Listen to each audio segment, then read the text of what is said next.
Hallelujah, praise the lord. దేవుని నామానికి మహిమ కలుగును గాక. ఆమేన్. ఈ రోజు పరిశుద్ధ సీయోను వాక్కులో దేవుడు మనతో ఏం మాట్లాడుతున్నాడో చూద్దామండి. యెషయా గ్రంథము 43వ అధ్యాయము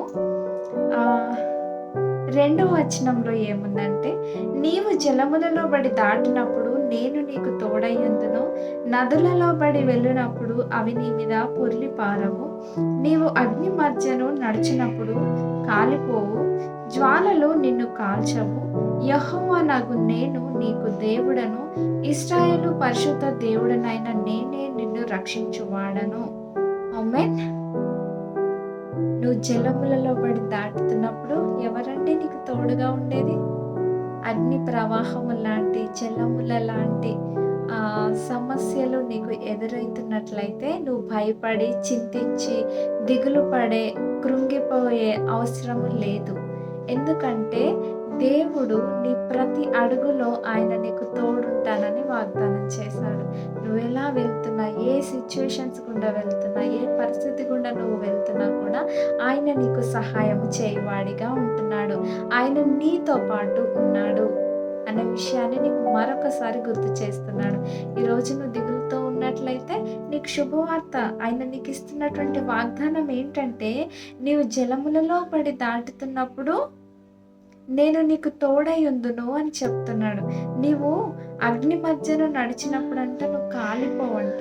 ఆమేన్. ఎంత గొప్ప దేవుడు అండి మనం కలిగిన దేవుడు. కాబట్టి ఈ దినం నుంచి నువ్వు ధైర్యం తెచ్చుకొని ఆయన వైపు చూసినట్లయితే నీకు ఆయన తోడుగా ఉండి నిన్ను నడిపించేవాడిగా ఉంటున్నాడు. ఆమేన్. ఈ వాక్యం దేవుడు దీవించి ఆశీర్వదించి నీ జీవితంలో ఫలింపచేయునుగాక. చిన్న ప్రార్థన చేసుకుందామండి. ప్రేమ నమ్మకం కలిగిన దేవా, నీకు వందనాలు యేసయ్యా. ఈ యొక్క ఉదయకాల సమయంలో ప్రభువా, నీవు మాకు ఇచ్చిన వాక్కుని బట్టి నీకు వందనాలు యేసయ్యా. అవును ప్రభువా, జలములలో పడి దాటినప్పుడు అవి మా మీద పొర్లి పారవు, మాకు తోడయుందు అని చెప్పిన దేవుడు తండ్రి.